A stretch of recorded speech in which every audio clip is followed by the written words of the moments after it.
క్రీస్తునందు సహోదరి సహోదరులారా, ప్రభువైన యేసుక్రీస్తు నామములో హృదయపూర్వక వందనాలు.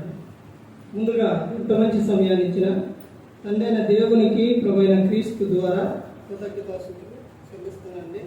అందరూ బాగున్నారండి? వాక్యం చదువుకొని ప్రార్థన చేసుకున్న తర్వాత పాఠంలోనికి వెళదామండి. యోహాను గారు రాసిన సువార్త 1వ అధ్యాయం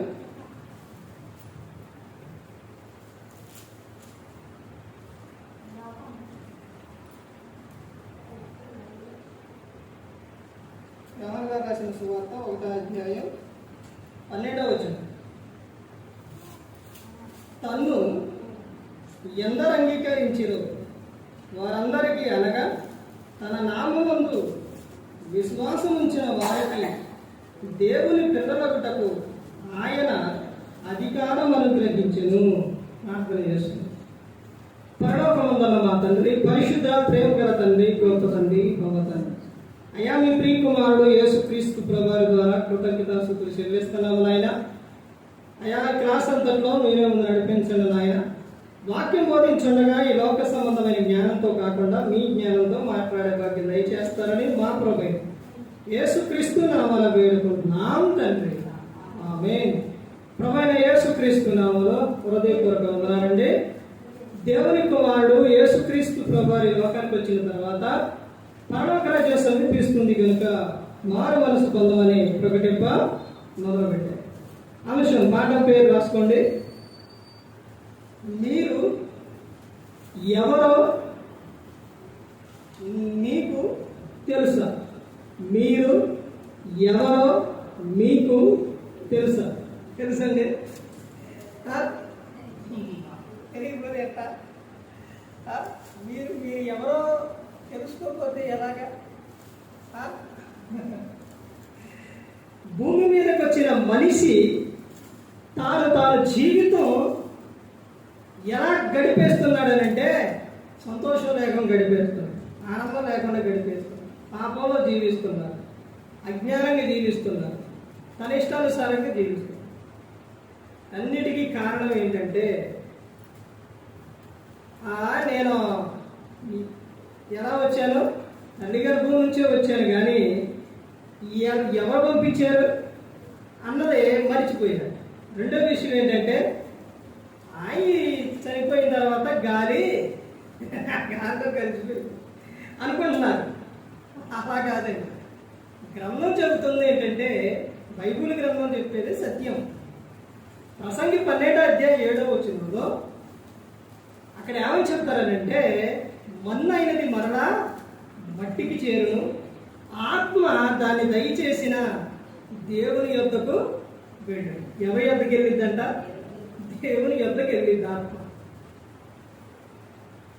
ఆత్మకు ఎప్పుడూ కూడా చావు లేదండి.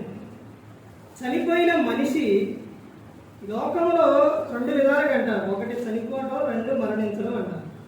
కానీ బైబిల్ ప్రకారంగా వీళ్ళు ఏం చేస్తున్నారంటే, ఆ చనిపోయిన వారు, ఆ మరణించిన ఈ పదాలు చెప్పే ఆ విషయాన్ని బట్టి ఆ చనిపోయిన వారు ఏం చేస్తున్నారంటే నిద్రిస్తున్నారు. నిద్రించే వారు మరలా ఏమవుతారు?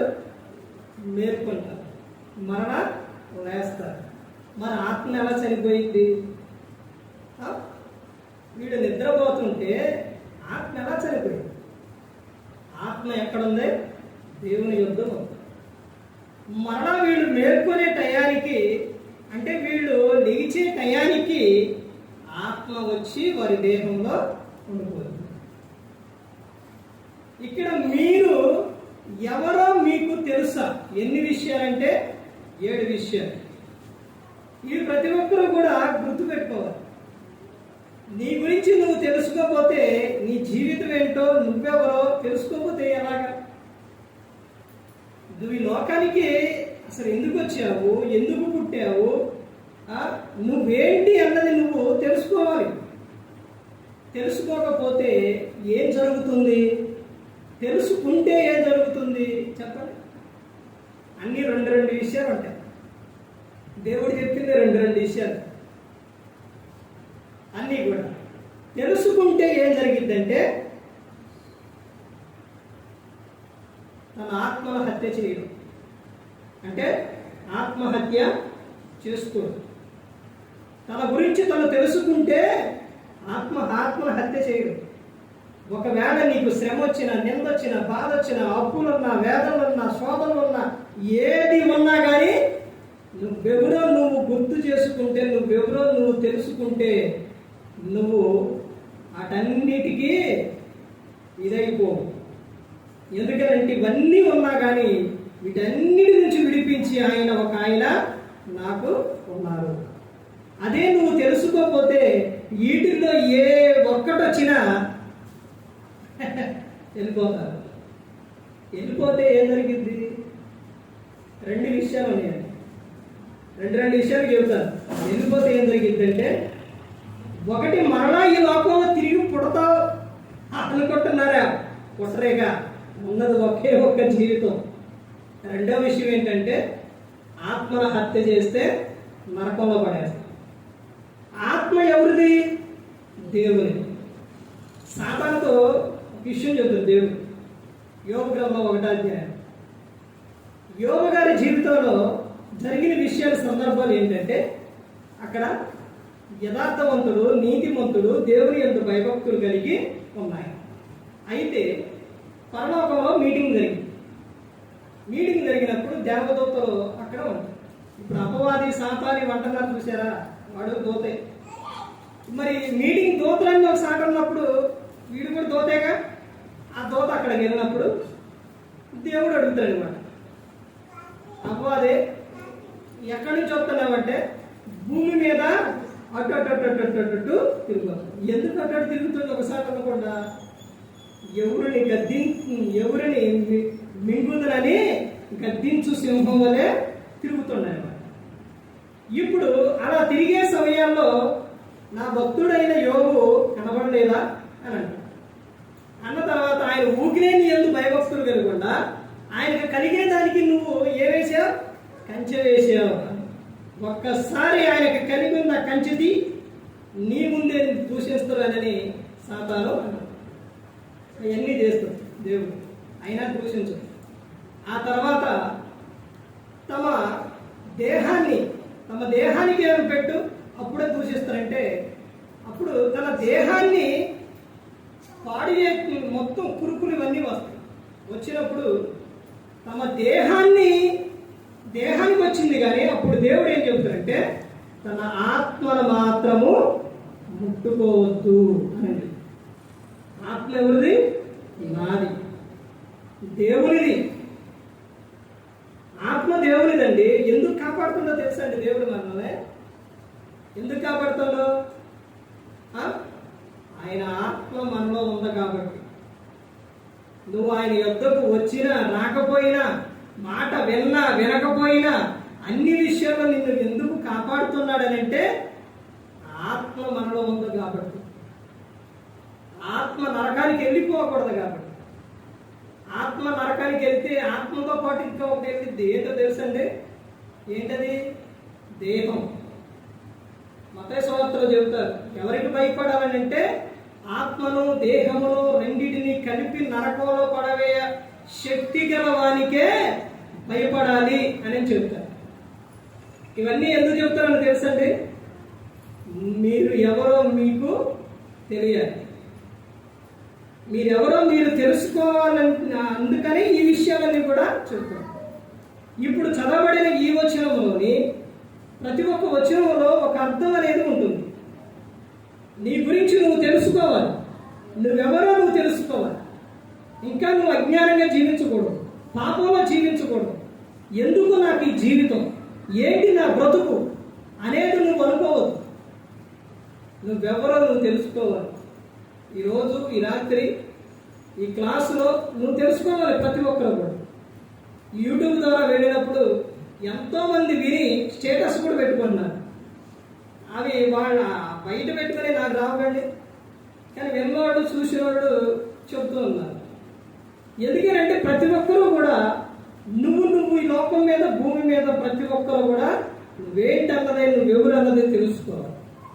దేవుడు నిన్ను ఊకినే నీకు ఈ లోకానికి పంపించరా. నువ్వు ఈ లోకానికి రావడానికి దేవుని దృష్టిలో నువ్వు ఎప్పుడో తెలుసండి. ఎప్పుడున్నారు? లేకపోతే ఈ లోకానికి వచ్చినప్పుడు, లేకపోతే తల్లి గర్భంలో మా అమ్మ కన్నప్పుడు అనుకుంటున్నారా? ఎప్పుడున్నారో తెలుసండి. అపోస్తలుడైన పౌలు గారు ఎఫెసీయులకు రాసిన పత్రిక 1:4 నుంచి చదివితే ఉంటుంది. ఆయన ఎప్పుడు నిన్ను ఏర్పరచుకున్నారో తెలుసండి. జగత్ పునాది వేయబడక మునుపే, అంటే ఈ జగతికి పునాది వేయబడక మునుపే నువ్వు దేవుని దృష్టిలో ఉన్నావు. నువ్వు అప్పుడు దేవుని దృష్టిలో ఉన్నావు కాబట్టి ఇప్పుడు ఎక్కడెక్కడ ఉన్నావు. మనందరం కూడా ఎప్పుడున్నావు? జగతికి పునాది వేయబడక మునుపే. చూశారండి? దీన్ని ఎప్పుడు ఏర్పరచుకుంటావు? జగతికి పునాది వేయబడక మునుపే. మరి నువ్వెవరు? ఆయన రాజు అయినప్పుడు నువ్వెవరు? రాజులైన యాజక సమూహం. చూడండి, ఇక్కడ గ్రంథంలో చూస్తే యోహన్నా రాసిన సువార్త 1:12 చెప్తున్నారు కదా, తన్ను ఎందరు అంగీకరించిరో వారందరికీ, అనగా తన నామమునందు విశ్వాసం ఉంచిన వారికి దేవుని పిల్లలగుటకు ఆయన అధికారము అనుగ్రహించును. దేవుణ్ణి అంగీకరించావా? క్రీస్తుని అంగీకరించావు నీవు? ఆయన నామమందు నువ్వేముంచావు? విశ్వాసం. విశ్వాసం ఉంచిన నీకు దేవుడిచ్చిన ఒక విధానం, దేవుడిచ్చిన అధికారం ఏంటో తెలుసండి. ఆయన అంగీకరించిన నీవు, ఆయన యందు విశ్వాసం ఉంచిన నీకు దేవుడిచ్చిన అధికారం ఏంటి అంటే దేవుని పిల్లలు. దేవుని పిల్లలగుటకు నీకు అధికారం ఇచ్చింది దేవుడు. ఇప్పుడు మీకు ఎవరో మీరు తెలుసా? ఎవరు నువ్వు? ఎవరు? దేవుని పిల్లలు మీరు. కుటుంబంలోని వివాహమైన తర్వాత, అంటే పురుషుడికి స్త్రీకి వివాహమైన తర్వాత, పిల్లలు పుట్టిన తర్వాత వారు పిల్లలకు వాళ్ళ తండ్రి ఆస్తి కానీ అవన్నీ కానీ అప్పగించాలి అని అంటే వాళ్ళకి కొన్ని విధానాలు ఉంటాయి. ఎలా పడితే అలా ఉంటే అప్పగించడం. అదే ఇక్కడ చెబుతున్న విషయం. ఎప్పుడు నీకు దేవుని పిల్లలకు అధికారం ఇచ్చారు అని అంటే దేవుడు ఆయనను అంగీకరించినప్పుడు, ఆయన నామమందు నువ్వు విశ్వాసం ఉంచినప్పుడు దేవుడు నీకు దేవుని పిల్లలకు అధికారము ఇచ్చింది. ఆయన పిల్లలంటే ఇక ఎలా ఉంటుంది ఒక్కసారి ఆలోచించండి. దేవుని పిల్లలంటే ఎలా ఉంటుంది? రాజు పిల్లలంటే రాజుకి ఏ అధికారం ఉందో, రాజు అంటే రాజు తర్వాత ఆ పిల్లలు ఎలా ఉంటారు ఒకసారి ఆలోచించండి. దేవుడు ఎవరనంటే సర్వాధికారం ఉన్నాయి. మరి ఆయన పిల్లలైన మనం ఎలా ఉండాలి? ఎలా ఉండాలండి? ఇక్కడ చెప్తున్న విషయం చూడండి. దేవుని పిల్లలగుటకు ఆయన అధికారం అనుగ్రహించును. ఎలాంటి అధికారం ఇచ్చారో, నీకు ఎలాంటి అధికారం ఇచ్చారో నరుడు దాన్ని ఏం చేసుకున్నాడంటే తన చేతులారా తన అధికారాన్ని పాడు చేసుకున్నాడు. దేవుడు ఎలాంటి అధికారం ఇచ్చాడనంటే నీకు భూమి మీద సమస్తాన్ని ఏదే అధికారం దేవుడు నీకు ఇచ్చాడు. కానీ మనిషి తన పాపం వలన తను ఏం తెచ్చుకున్నాడు అని అంటే భయాన్ని తెచ్చుకున్నాడు, అధికారాన్ని పోగొట్టుకుంటున్నాడు. మీరు ఎవరో మీకు తెలుసుకోవాలి, మీరు తెలుసుకోవాలి. ఎవరంటే ఒకటి దేవుని పిల్లలు. రెండవ విషయం చూడండి, ఎవరు అనేది కొరింథీయులకు రాసిన మొదటి పత్రిక, అపోస్తలుడైన పౌలు గారు కొరింథీయులకు రాసిన మొదటి పత్రిక 3వ అధ్యాయం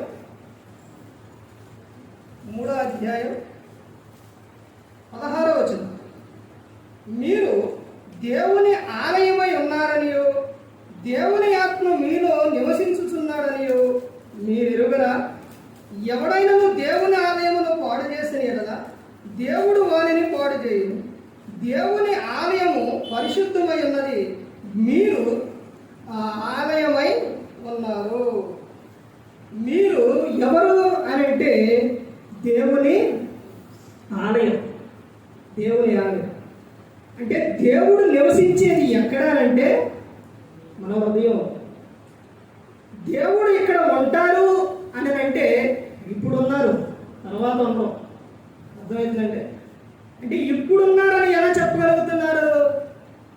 దేవుడు ఇక్కడే ఉన్నాడు, దేవుడు ఇక్కడే ఉన్నారు అని చెప్పడానికి ఇప్పుడు మనకి ఆధారం ఏంటి చెప్పండి? ఎక్కడ ఇద్దరు ముగ్గురు కూడి ఉంటారో అక్కడ నేను ఉంటానని యేసుక్రీస్తు ప్రభువారు చెప్పారు. ఆయన ఆత్మస్వరూపిగా ఉన్నారు. ఆయన ఇక్కడే ఉన్నారు, కానీ ఎవరికి దేవుడు నివసించే ఆలయం ఏది అని అంటే మన హృదయం. అదే ఇక్కడ చెప్తున్న విషయం ఏమనంటే మీరు దేవుని ఆలయమై ఉన్నారనియో దేవుని ఆత్మ మీలో నివసించుచున్నాడనియో మీరు ఎరుగరా? నా చెప్పింది మొదట్లో అదే. దేవుని ఆత్మ మీలో ఉంది. అందుకనే దేవుడు చెప్తున్న విషయం ఏంటంటే మనిషి కుమారునికి విరోధంగా మాట్లాడడానికి పాపక్షమాపణగా కలదు, కానీ పరిశుద్ధాత్మను వ్యతిరేకించు వాడు దూషించిన వానికి ఈ యుగమందైనను రాబో యుగమందైనను పాపక్షమాపణ లేదు అని చెప్తుంది. మీలో నివసిస్తుంది ఎవరు అంటే దేవుని ఆత్మ. అందుకనే చూడండి, అబద్ధం ఆడేటప్పుడు, లేకపోతే ఒక పూతు మాట మాట్లాడేటప్పుడు, లేకపోతే తప్పు చేసేటప్పుడు భయం వచ్చింది లోపల నుంచి. ఈ బాటిల్ బయట నుంచి ఎవరికైనా టేబుల్ మీద బాటిల్ ఉంది తీసుకురమ్మనంటే వచ్చి టక్కన తీసుకొని వస్తారు. ఎందుకనంటే చెప్పాను కదా. అదే ఎవరు లేకుండా బాటిల్ తీసుకెళ్ళాలనుకోండి, అసలు ఎక్కడి నుంచి ఆలోచిస్తారు, ఎక్కడి నుంచి చూసుకుంటారు? అక్కడ నుంచి అటు చూసి ఇటు చూసి అటు చూసి లాభం వచ్చి మళ్ళీ ఇలా పుట్టుకొని ఏదైనా శబ్దం వెళ్ళాలనుకో మళ్ళీ వెనక చూసి ఏంటి ఇదంతా? లోపల ఉన్న ఆత్మది అలా తీయకూడదు, తప్పు అని చెప్పింది. దేవుని ఆత్మ మీలో ఉన్నాడు, ఆయన మిమ్మల్ని నడిపిస్తున్నారు. మీరు ఎవరంటే దేవుని ఆలయం. ఆ ఆలయాన్ని పాడు చేస్తే ఆయన ఊపనే ఊపడు. అంటే ఎలా పాడు చేస్తారు? దేవునికి నచ్చని వాటి బట్టి మద్యపానం, ధూమపానం, వ్యభిచారం ఇలాంటివి ఏవైనా కానీ మనిషిని తమ దేహాన్ని ఏం చేస్తాయి? పాడు చేస్తాయి. ఇప్పుడు నీరు తాగినప్పుడు ఈ వాటర్ ఉన్నాయండి, తాగినప్పుడు ఇవి లోపలికి వెళ్ళి ఏమవుతుంది? కూర్చుంటాను. అలా ఉంటుందియా? ఇలా పోయేతోనే ఇలా కిందకి వెళ్ళిపోతాయా? లోపల ఆగిపోతుంది. ఆ నీరు ఈ దేహానికి కావాలి. దేవుడు చెప్పిన విషయం. ఇప్పుడు పొగ కూడా దేహానికి కావాలనుకోండి, అంటే పొగ అంటే సిగరెట్ బీడీ తాగే పొగ ఉంది, అది దేహానికి కావాలనుకోండి. మనిషి తాగిన తర్వాత అది లోపలికి వెళ్ళి, లేకపోతే ఇప్పుడు మనం ఇలా గాలి పీల్చినప్పుడు ఇలా పిలిచినప్పుడు మళ్ళీ ఇలా వెళ్ళి ఇలా లోపల బయటికి ఎలా వస్తుందో అలాగే దేవుడు కూడా ఎక్కడో ఎక్కడో ఎక్కడో ఒక రంధ్రం పెట్టారు. అర్థమైందంటే, కానీ అది నీకు అవసరం లేదు. అందుకనే లోపలికి వెళ్ళిన పొగ లోపల ఉండదు. అర్థమైందంటే, అది బయటికి వచ్చేస్తుంది. అది నీ దేహానికి దేహంలో ఉండదు. అది ఎందుకంటే అది దేవునికి నచ్చదు. అది నచ్చలేదండి. దేవునికి ఏదైతే కావాలో, దేవునికి ఏదైతే అవసరమో దేవుడు ఇదే తీసుకోవాలని గ్రంథం చదవండి. దేవుడు స్పష్టంగా చెప్తున్నాడు. హానికరమైన ఏదైనా తీసుకుంటే నీ జీవితానికి అది ప్రమాదం కాబట్టి దేవుడు అవి తీసుకొని, అర్థమవుతుందండి. ఏంటంటే బలవంతంగా తీసుకుంటున్నారు కాబట్టి వాళ్ళు తమ దేహాన్ని ఏం చేస్తున్నారు? పాడు చేసుకుంటున్నారు. అలా దేహాన్ని పాడు చేస్తే దేవుడు మాత్రము ఊకోడండి. తర్వాత మూడవ విషయం చూడండి, ఇంకా ఏమని చెప్తున్నారు? కొరింథీయులకు రాసిన మొదటి పత్రిక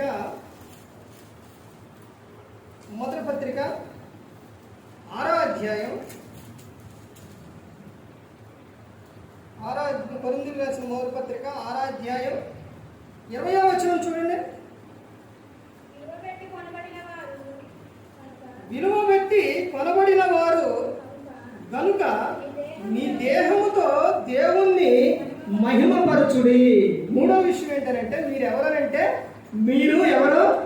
విలువ పెట్టి కొనబడిన వారు. ప్రతి ఒక్కరూ కూడా భూమి మీద క్రీస్తుని అంగీకరించిన వారు ఎవరనంటే విలువ పెట్టి కొనబడిన వారు. ఏంటా విలువ అనంటే నిన్ను బంగారాలు పెట్టో లేకపోతే డబ్బులు పెట్టో దీన్ని పెట్టో పనులైనా అన్నిటికంటే ప్రాముఖ్యమైనది విలువైనది ఏంటి అని అంటే క్రీస్తు రక్తం. ఆ రక్తంతో నిన్ను ఆయన కొన్నారు కాబట్టి నువ్వు ఎవరు అంటే విలువ పెట్టి కొనబడిన వ్యక్తివి నువ్వు. చూశారండి, దేవుడు నిన్ను కొనుక్కున్నారు. అపరాధముల చేత పాపముల చేత చచ్చి పడి ఉన్నప్పుడు ఆయన క్రీస్తుతో ఆయన ఏం చేశారు? బ్రతికించారు. అంటే ఆయన ఏం చేశారు అంటే మనందరినీ భూమి మీద పుట్టించిన ప్రతి ఒక్కరిని ఆయన ఏం చేశారంటే ఆయన కొనుక్కున్నారు. ఇది మనిషి మర్చిపోతున్నారు. నువ్వు నీ సొత్తు అనుకుంటున్నావు. కాదు, మనం ఎవరు? దేవుని సొత్తు, ఆయన ప్రజలు, ఆయన పిల్లలు. ఇది మర్చిపోతున్నారు. తర్వాత ఇంకా ముందుకెళ్తే ఇంకా పేతురు గారు రాసిన మొదటి పత్రిక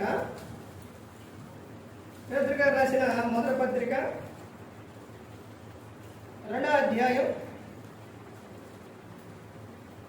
9వ వచనం చూడండి. అయితే మీరు చీకటిలో నుండి ఆశ్చర్యకరమైన తన వెలుగులోనికి మిమ్మల్ని పిలిచిన వాని గుణాతిశయములను ప్రచురం చేయు నిమిత్తం ఏర్పరచబడిన వంశమును, రాజులైన యాజక సమూహమును, పరిశుద్ధ జనమును, దేవుని సొత్తైన ప్రజలనై ఉన్నారు. ఎవరంట మీరు? దేవుని సొత్తైన ప్రజలు. దేవుని సొత్తు మీరు మనుషులకు దాసులు కాదు. అసలు ఆ విషయం మీద ఏమని చెప్తారంటే అసలు మీరు మనుషులకు దాసులు అవ్వద్దు. మీరు ఎవరికి దాసులు అంటే మీరు ప్రభువుకే దాసులు. మీరు క్రీస్తు దాసులు. ఇక్కడ ఆయన చెప్తున్న విషయం ఏమని చెప్తున్నారు? అయితే మీరు చీకటిలో నుండి ఆశ్చర్యకరమైన తన వెలుగులోనికి మిమ్మును పిలిచిన వారి. చీకటిలో ఉన్నారు కానీ ఆయన ఎక్కడ పిలిచారు? మిమ్మల్ని వెలుగులోకి పిలిచారు. పిలిచిన వాని గుణాతిశయమును ప్రచురం చేయు నిమిత్తం ఏర్పరచబడిన వంశం. ఎవరండి? అందరం కూడా ఎవరు? ఏర్పరచబడిన వంశం అయ్యి తర్వాత చెప్తున్న విషయం ఏమని చెప్తున్నారు? రాజులైన యాజక సమూహమును, పరిశుద్ధ జనమును, దేవుని సొత్తైన ప్రజలనై ఉన్నారు. ఎవరంట? దేవుని సొత్తైన ప్రజలు. మీరు మామూలు వ్యక్తులు కాదండి. క్రీస్తుని నమ్ముకున్న వారంటే, క్రీస్తు యొద్దకు వచ్చిన వారంటే ఎవరో అనుకుంటున్నారు. ఎవరో కాదు, మీరు ఎవరో తెలుసండి. ఇక్కడ ఏమో చెప్తున్నారు? దేవుని సొత్తైన ప్రజలు మీరు. తర్వాత ఇంకో విషయం చూస్తే ఇంకా ఆయన చెప్తున్న విషయం చూడండి. కొరింథీయులకు రాసిన అపోస్తలుడైన పౌలు గారు కొరింథీయులకు రాసిన 2వ పత్రిక 2 విషయాలు చూసి ముగించుకున్నారు. కొరింథీయులకు రాసిన 2వ పత్రిక 5వ అధ్యాయం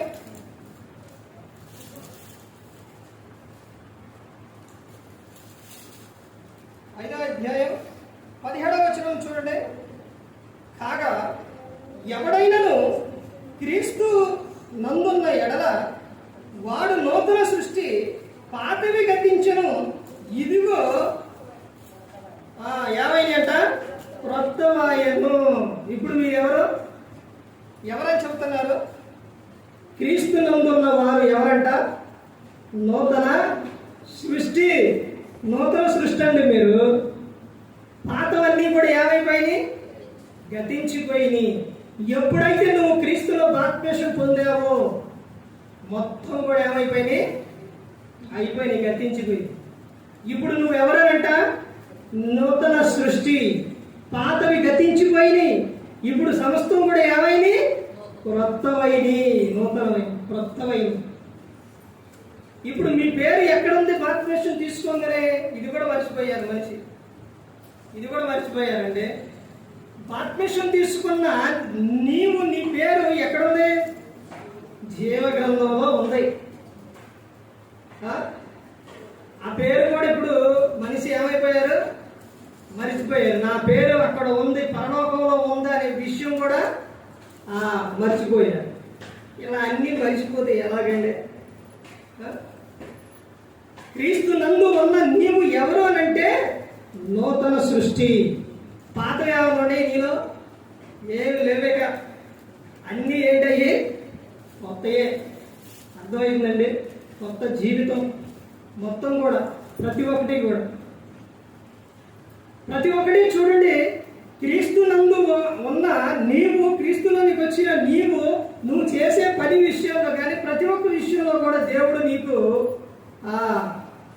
సహకారంగా ఉండడు.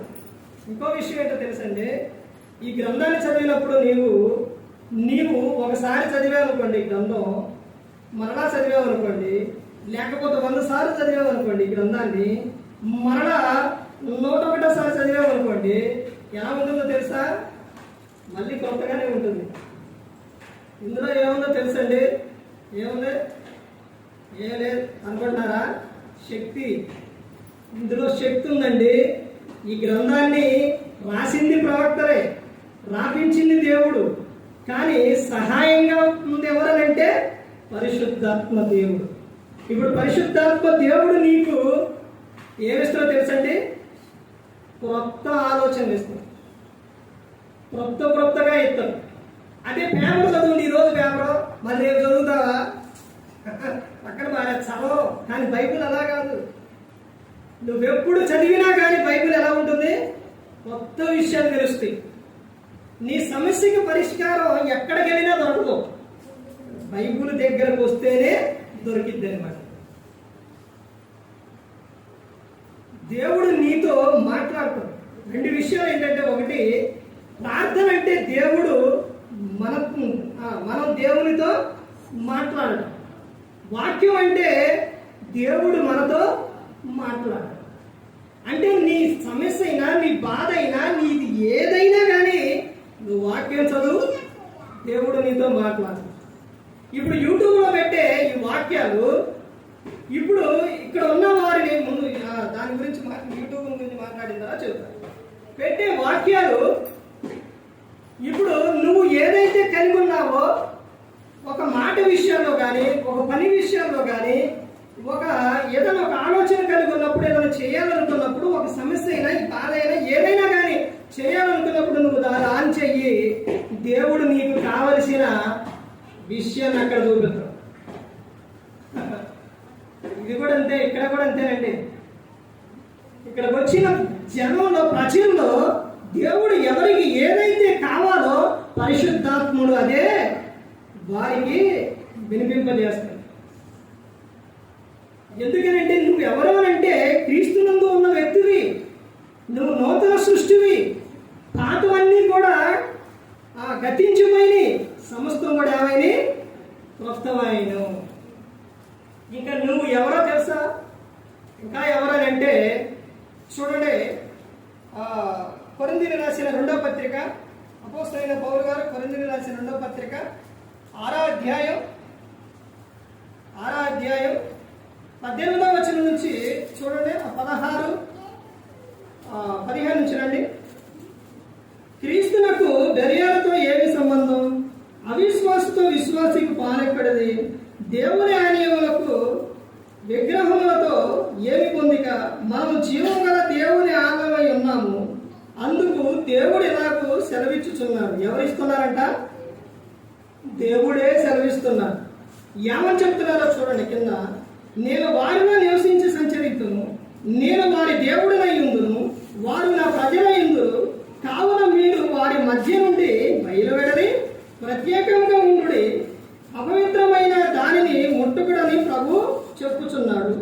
మరియు నేను మిమ్మును చేర్చుకొందును, మీకు తండ్రినయుందును, మీరు నాకు కుమారులను కుమార్తెలయుందురని సర్వశక్తి గల ప్రభువు చెప్పుచున్నాడు.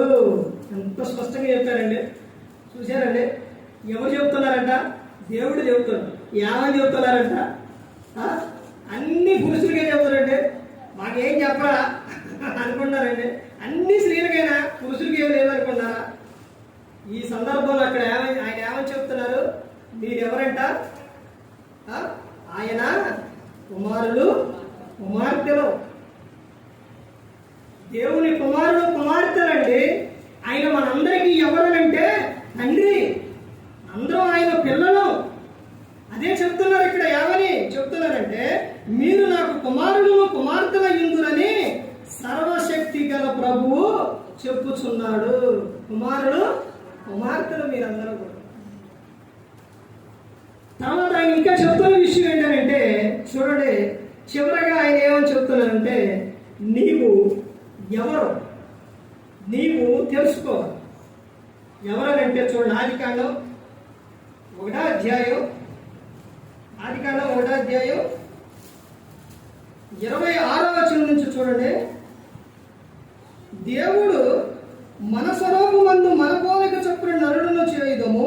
వారు సముద్రపు చేపలను, ఆకాశ పక్షులను, పశువులను, సమస్త భూమి మీద ప్రాకు ప్రతి జంతువును ఏలుదురుగాక నీవు పలికెను. అబ్బా, ఎలాంటి అధికారం ఇచ్చిందంటే మరి ఎందుకు భయపడుతున్నారు? ఎంత అధికారం ఇస్తే అన్నిటికీ కొన్ని జీవులు చూడండి భయపడతారు. ఎందుకని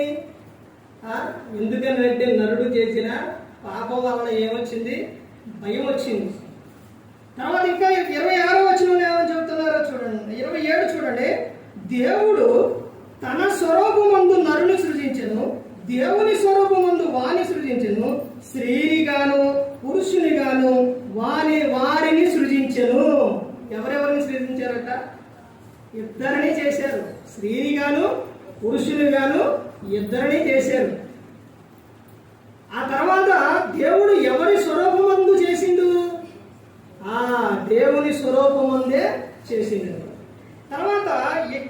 తర్వాత కింద చెప్తున్నారు, దేవుడు వారిని ఆశీర్వదించెను. దేవుడు ఏం చేసిందంట? ఆశీర్వదించను. నువ్వు భూమి మీద ఎలా ఉండాలని దేవుడు కోరుకున్నాడంటే ఆశీర్వాదకరంగా ఉండాలి, నువ్వు బహుగా ఫలించాలి అని ఆయన చెబుతూ ఉంటాడు. దేవుడు కోరుకునే 2 విషయాలు. నువ్వు ఆశీర్వదింపబడాలి, నువ్వు ఫలించాలి. నువ్వు అనేకులను నువ్వేం చేయాలి? నీ నోటితో శపించకూడదు. అర్థమవుతుందంటే పిల్లలైనా, పెద్దలైనా, పొరుగు వారినైనా, ఎవరినైనా కానీ శపించకూడదు. నీ నోట నుంచి ఏమి రావాలి? దీవెనే రావాలి, ఆశీర్వాదం రావాలి. అర్థమైందంటే మీరు బాగుండాలి అని కోరుకోవాలనే కానీ వేరే విధంగా కోరుకోకూడదు. ఒక ఆమె, ఇద్దరు ఉన్నారంట. ఒక ఆమె అనేవి పైకి వెళ్తుంది, ఇంకొక ఆమె అనేవి పైకి వెళ్తుంది. అక్కడికి వెళ్ళిన తర్వాత ప్రభు అడిగారట, ఏటయ్యా ఆమె అంటుందంటే అందరినీ ఏం చేస్తుంది? తిట్టడమేనండి, అన్ని అందరినీ చెప్పెత్తుందనండి. ఆమె ఆమె మీదకే ఎళ్ళును గాక అంటారు. ఏమేంటనంటే ఏమందరినీ దీవిస్తుంది అంటే, ఆశీర్వదిస్తుందంటే అందరూ బాగుండాలి, మీరు మంచిగా ఉండాలంటుంది అయ్యారంటే ఆమె మీదకే ఎళ్ళును. దేవుడు అంటే అవి వచ్చేస్తాయి. ఇంకో విషయం ఏంటంటే, 2 విషయాలు ఏంటంటే వాడు గుర్తుపెట్టుకోండి. దేవుడు మనిషి తను మరిచిపోయాడు. దేవుడు జీవ మరణములు ఎవరి వశంలో ఉన్నాయనంటే అది దేవుని వశంలో ఉన్నాయి. జీవ మరణములు దేని వశంలో ఉన్నామంటే నాలుగు వశంలో ఉన్నవి. అర్థమవుతుందండి? నాలుగు ఉంది కదని ఎలా పడితే అలా మాట్లాడకూడదు. ఆ నాలుగే చాలా ప్రమాదం. ఆ నాలుగునే కాపాడుకోవాలి. అంటే ఆ నాలుగుతో నువ్వు ఇష్టానుసారంగా మాట్లాడకూడదు. ఇక్కడ దేవుడు చెబుతున్న విషయం ఏంటంటే, ఇప్పుడు చెప్పబడిన వచనాలు అన్నీ కూడా మొత్తం కూడా ఒకటి, నువ్వు ఏమై ఉన్నావు? దేవుని పోలిక, దేవుని పిల్లలు, దేవుని స్వరూపం, దేవుని ఆలయము, దేవుని ప్రజలు. ఆ తర్వాత ఇంకా ఏమని చెప్తున్నారు ఆయన? నూతన సృష్టి, మీరు విలువ పెట్టి కొనబడిన వారు. ఇవన్నీ కూడా దేవుడు చెప్పి దేవుడు తన స్వరూపంతో నిన్ను చేసుకున్నాడు. చేసుకున్న తర్వాత నువ్వు భూమి మీద ఎలా ఉండాలని దేవుడు కోరుకున్నారంటే నువ్వు ఫలించాలని దేవుడు కోరుకున్నాడు. వీళ్ళు బాగుండకూడదు, వీళ్ళు ఎలా నా యొద్దకు రావట్లేదు, లేకపోతే వీళ్ళు నా మాట వినట్లేదు అని దేవుడు ఎప్పుడు కూడా నరుణ్ణి అసలు ఎప్పుడు కూడా ఆయన నా యొద్దకు నువ్వు రావద్దు అని ఆయన ఎప్పుడు కూడా అనలేదండి. కానీ మనిషే మాట్లాడుతున్నాడు. ఇక్కడ చెప్తున్న విషయం ఏంటంటే ఏమని చెప్తున్నారంటే చూడండి, దేవుడు వారిని ఆశీర్వదించి ఎట్లనగా మీరు ఫలించి అభివృద్ధి పొంది విస్తరించి భూమిని నిండించి దాన్ని లోపరుచుకుని సముద్రపు చేపలను ఆకాశ పక్షులను భూమి మీద ప్రాకు ప్రతి జీవిని ఏలుడని దేవుడు వారితో చెప్పాను. అర్థమైందండి? దేవుడు ప్రతి ఒక్కరికి భూమి మీద ఆయన ఇస్తానన్నది ఏంటంటే సంతాన అభివృద్ధి నేను కలుగు చేస్తాను అనేది. నరుడు తనంతట తాను వద్దు అనుకుంటే తప్ప దేవుడు మాత్రం ప్రతి ఒక్కరికి కూడా ఆయన బహుమానాలు ఇస్తాడు. ఇక్కడ చెబుతున్న విషయం ఏంటంటే ఆయన ఏమని చెప్తున్నారంటే నువ్వు ఎవరనంటే నా స్వరూపం అయితే నువ్వు భూమి మీద నువ్వు అన్ని విషయాలు నువ్వు దీవించబడాలి, ఆశీర్వాదకరంగా నువ్వు ఒకటి దేవుని పని విషయాల్లో నువ్వు అభివృద్ధి చెందాలి. తర్వాత నువ్వు చేసే జీవనోపాధి కోసం చేసే పనుల విషయాల్లో కూడా నువ్వు ఏమవ్వాలి, అభివృద్ధి చెందాలి. ఇప్పుడు చెప్పండి, మీరెవరండి? ఎన్ని విషయాలు చెప్పారు? 7 విషయాలు చెప్పారు. ఒకటి ఎవరు? దేవుని పిల్లలు. తర్వాత ఇంకెవరు? దేవుని ఆలయం. తర్వాత మీరు విలువ పెట్టి కొనబడిన వారు. తర్వాత ఇంకా మీరు ఎవరంటే మీరు దేవుని సొత్తైన ప్రజలు. తర్వాత మీరు నూతన సృష్టి, మీరు దేవుని కుమార్తెలు. తర్వాత 7వ విషయం ఏంటంటే తన స్వరూపమందు నరులను చేసి. ఎవరెవరనే? పురుషుణ్ణి స్త్రీని తన స్వరూపమందు చేసి. మరి ఇలా ఉన్న మీరు ప్రతి ఒక్కరూ కూడా భూమి మీద ఎలా ఉండాలని దేవుడు కోరుకున్నారంటే ఫలించి అభివృద్ధి చెందాలి, ఆ విధంగా ఉండాలి అని దేవుడు కోరుకున్నాడు. పాపంలో జీవిస్తే పాపం వలన వచ్చు జీతం ఏంటి అని అంటే మరణం. అది ఎక్కడ? తర్వాత ఈ లోకం విడిచింది నరకం. వాటికి మీరు వెళ్ళిపోకూడదు. నరకం ఎవరికి అని అంటే ఎవరికంటే ఇన్ని చెప్పిన ఆయన, ఎంత చెప్పిన ఆయన దేవుణ్ణి మీరు నా స్వరూపం, నా పిల్లలు, మీరు నా సొత్తు, విలువ పెట్టి కొనబడిన వారు, తర్వాత నూతన సృష్టి, మీరు నా కుమారులు కుమార్తెలు నా స్వరూపంతో చేసుకున్న అని ఇన్ని విషయాలు చెప్పిన ఆయన నరకం మనిషిగా కాదు. ఎవరికి నరకం? అపవాదికి వాళ్ళ అనుచరులు. కానీ నరకానికి ఎలా వెళ్ళిపోతుందో మనిషి ఎలా వెళ్ళిపోతుందండి? ఇప్పుడు ఒక విషయం చెప్తాను. 2 వ్యక్తులు వెళ్తున్నారు. ఒక వ్యక్తి అంటే అతనికి హాబీ ఏంటంటే దొంగతనం. ఇతను వెళ్ళి అరే నువ్వు ఎక్కడే ఉండు, నేను ఇప్పుడే వస్తానని వెళ్ళి ఆ కాయలు పోసుకొని వస్తూ ఉంటే పట్టుకున్న తర్వాత ఊరుకుంటారా? నా దెబ్బలు కొట్టారు. యారా నీకు ఒక్కడ వేరా ఇంకెవరన్నా ఉన్నారా అని అంటే అయ్యా నేను ఒక్కడే అనడో ఏమనడో ఒకడు ఉండు అక్కడ అని చెబుతాడు. ఇప్పుడు నేను దగ్గరికి వచ్చిన తర్వాత ఎలా దొంగతనానికి వచ్చావంటే అయ్యా కాదయ్యా దొంగతనానికి రాలేదు, ఎప్పుడు వచ్చినా ఇటు యాత్ర నాకు తెలియదు, నేను దొంగతనానికి మాత్రము రాలేదన్నాగా ఊరుకుంటారా? అక్కడ ఊరుకోరు. ఇది అంటే అపవాది వెంబడిస్తే అయ్యయ్యా కాదు, తర్వాత దేవుడితో కాదు, నేనేదో మామూలుగా అలా వచ్చాను కానీ ఆయన్ని వెంబడించడానికి కాదు, నేను మంచివాడు అయ్యానంటే ఊరుకుంటాడా? ఊరుకోడు. వెళ్ళిపోవటమే. అర్థమవుతుందండి? ఎవరు నరకానికి వెళ్ళిపోతున్నారు అని అంటే అపవాదిని వెంబడించేవారు నరకానికి వెళ్ళిపోతారు. తన పిల్లల కోసం దేవుడు నరకాన్ని ఏర్పరచలేదు. అపవాదిని వెంబడించి ఆ నరకానికి వెళ్ళిపోకూడదనే యేసుక్రీస్తు ప్రభువారు ఈ లోకానికి వచ్చి ఈ విషయాలన్నీ కూడా మనకు చెప్పి ఉన్నారు. మన కోసం ఆయన శిలువలో తన ప్రాణాన్ని పెట్టి ఉన్నారు. ఎవరి కోసం?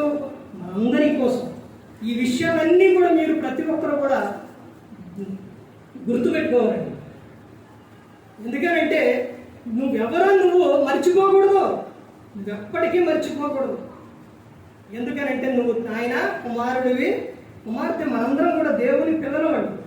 కానీ ప్రతి ఒక్కరు గమనించుకోవాలి, ఏ ఒక్కరు కూడా నశించి నరకానికి వెళ్ళిపోకూడదని యేసుక్రీస్తు ప్రభువారు ఈ లోకానికి వచ్చి మనందరి కోసం శిలువలో తన ప్రాణాన్ని పెట్టి ఉన్నాడు. మరి ఈ విధంగా నిలబెట్టి మాట్లాడించిన తండ్రి దేవునికి కృతజ్ఞతాస్తుతులు చెల్లిస్తూ, ఇంతవరకు శ్రద్ధగా ఉన్న మీకు ప్రభు పేద నా హృదయపూర్వక వందనాలు చెల్లిస్తూ ఈ మాటను ముగిస్తాను. అందరికీ వందనాలు.